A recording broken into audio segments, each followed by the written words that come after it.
The One-Year Bible, the Living Bible Paraphrased, March the 9th. So Moses left the tabernacle and reported Jehovah's words to the people, and he gathered the 70 elders and placed them around the tabernacle.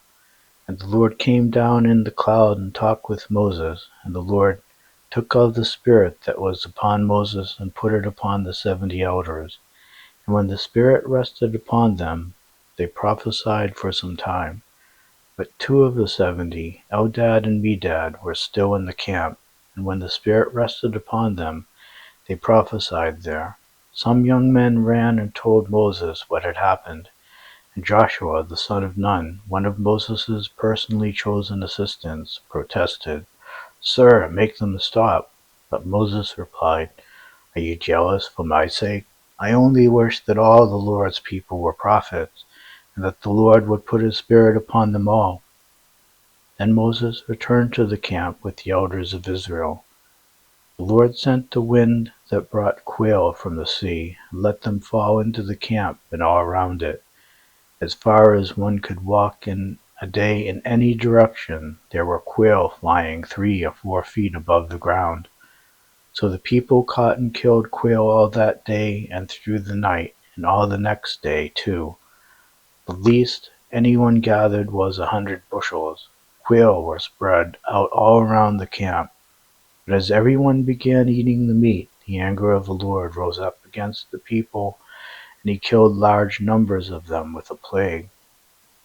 So the name of that place was called the place of the graves caused by lust, because they buried the people there who had lusted for meat and for Egypt. And from that place they journeyed to Hazeroth, where they stayed a while. One day Miriam and Aaron were criticizing Moses because his wife was a Cushite woman, and they said, "Has the Lord spoken only through Moses? Hasn't he spoken through us too?" But the Lord heard them. Immediately he summoned Moses, Aaron, and Miriam to the tabernacle.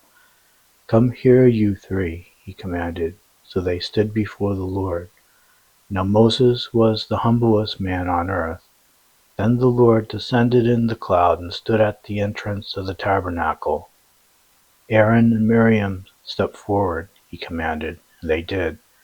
And the Lord said to them, "Even with a prophet I would communicate by visions and dreams, but that is not how I communicate with my servant Moses.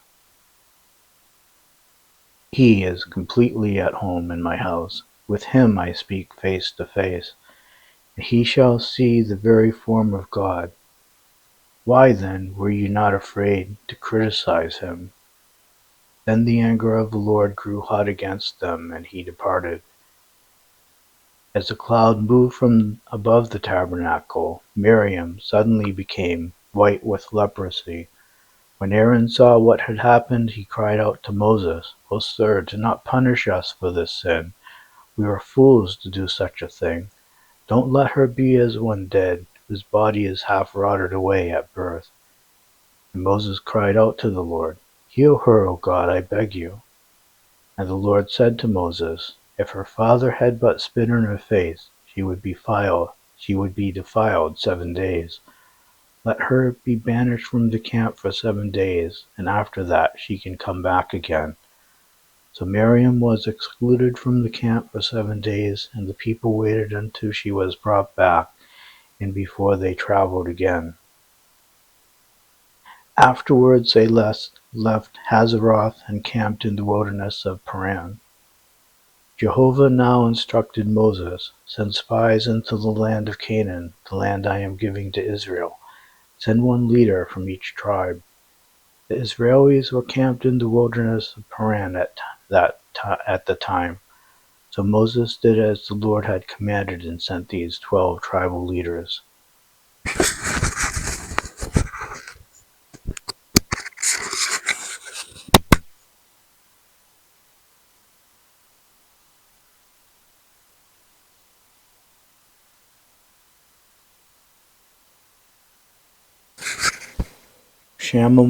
Shammua, son of Zachor, from the tribe of Reuben. Shaphat, son of Hori, from the tribe of Simeon.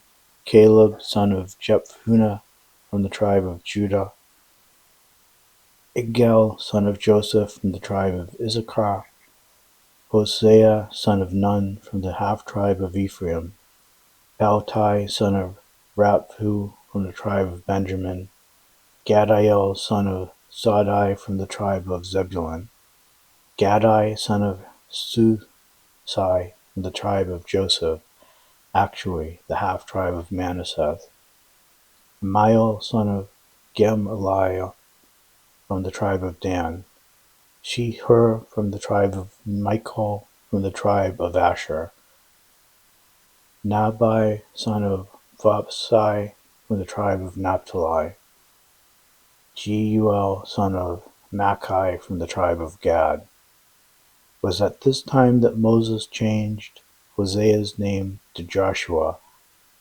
Moses sent them out with these instructions: Go northward into the hill country of the Negeb, and see what the land is like.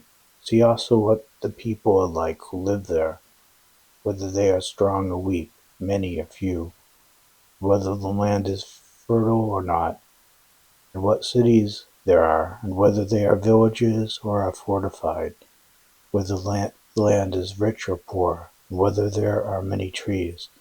Don't be afraid and bring back some samples of the crops you see. The first of the grapes were being harvested at that time.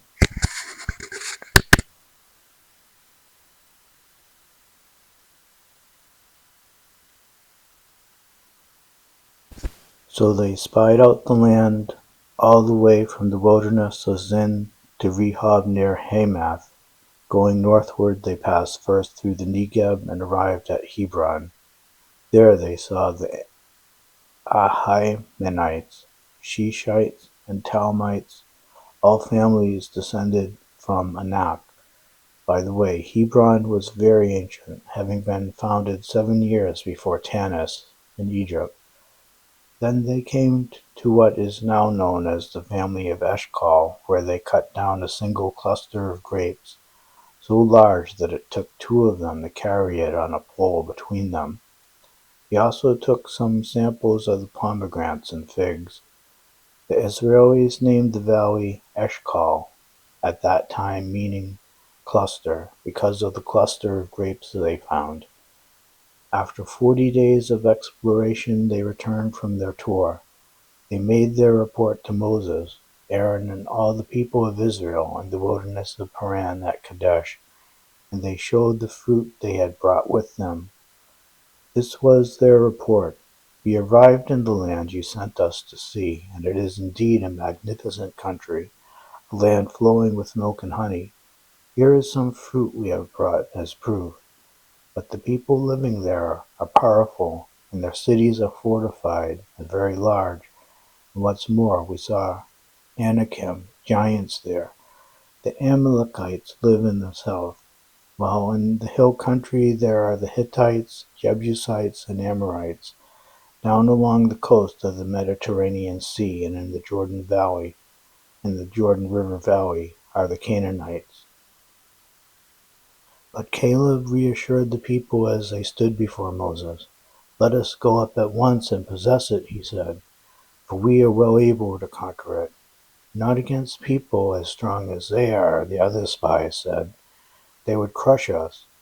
So the majority report of the spies was negative. The land is full of warriors. The people are powerfully built. We saw some of the Anakim there, descendants of the ancient race of giants. We felt like grasshoppers before them. They were so tall.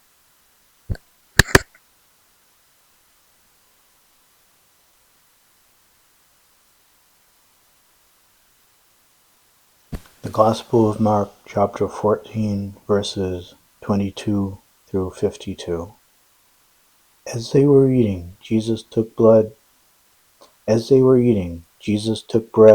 and asked God's blessing on it and broke it in pieces and gave it to them and said, Eat it, this is my body. Then he took a cup of wine and gave thanks to God for it and gave it to them.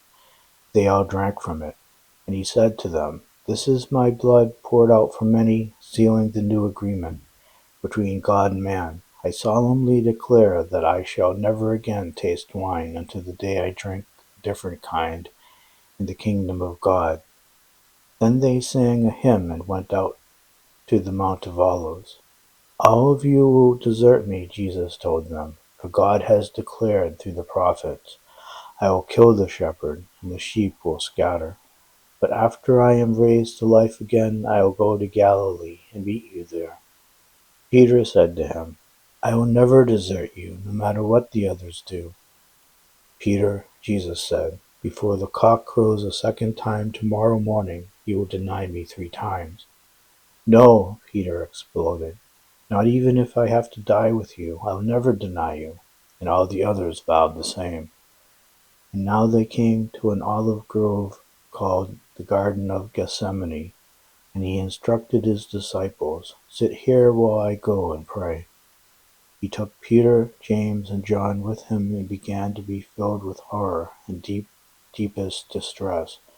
And he said to them, "My soul is crushed by sorrow to the point of death. Stay here and watch with me." He went on a little farther and fell to the ground and prayed that if it were possible, the awful hour awaiting him might never come. "Father, Father," he said, "everything is possible for you. Take away this cup from me, yet I want your will, not mine." Then he returned to the 3 disciples and found them asleep. "Simon," he said, "asleep, couldn't you watch with me, even 1 hour? Watch with me and pray, lest the tempter overpower you. For though the spirit is willing enough, the body is weak." He went away again and prayed, repeating his pleadings. Again he returned to them and found them sleeping, for they were very tired. They didn't know what to say. The 3rd time when he returned to them, he said, "Sleep on, get your rest." But no, the time for sleep has ended. Look, I am betrayed into the hands of wicked men. Come, get up, we must go. Look, my betrayer is here. And immediately while he was still speaking, Judas, one of his disciples, arrived with a mob equipped with swords and clubs, sent out by the chief priests and other Jewish leaders. Judas had told them, "You will know which one to arrest when I go over and greet him. Then you can take him easily." So as soon as they arrived, he walked up to Jesus. "Master," he exclaimed, and embraced him with a great show of friendliness. Then the mob arrested Jesus and held him fast. But someone pulled a sword and slashed the high priest's servant, cutting off his ear. Jesus asked them, "Am I some dangerous robber that you come like this, armed to the teeth to capture me? Why didn't you arrest me in the temple? I was there teaching every day. But these things are happening to fulfill the prophecies about me." Meanwhile all his disciples had fled. There was, however, a young man following along behind, clothed only in a linen nightshirt. When the mob tried to grab him, he escaped, though his clothes were torn off in the process, so that he ran away completely naked. Psalm 52 verses 1 through 9. Written by David to protest against his enemy Doeg, who later slaughtered 85 priests and their families. You call yourself a hero, do you? You boast about this evil deed of yours against God's people. You are sharp as a tack in plotting your evil tricks. How you love wickedness far more than good, and lying more than truth. You love to slander. You love to say anything that will do harm, O man with the lying tongue. But God will strike you down, pull you from your home, and drag you away from the land of the living. The followers of God will see it happen. They will watch in awe. They will laugh and say, "See what happens to those who despise God and trust in their wealth, and become ever more bold in their wickedness." But I am like a sheltered olive tree protected by the Lord himself. I trust in the mercy of God forever and ever. O Lord, I will praise you forever and ever for your punishment, and I will wait for your miracles, for everyone knows what a merciful God you are. Proverbs chapter 11, verses 1 through 3. The Lord hates cheating and delights in honesty.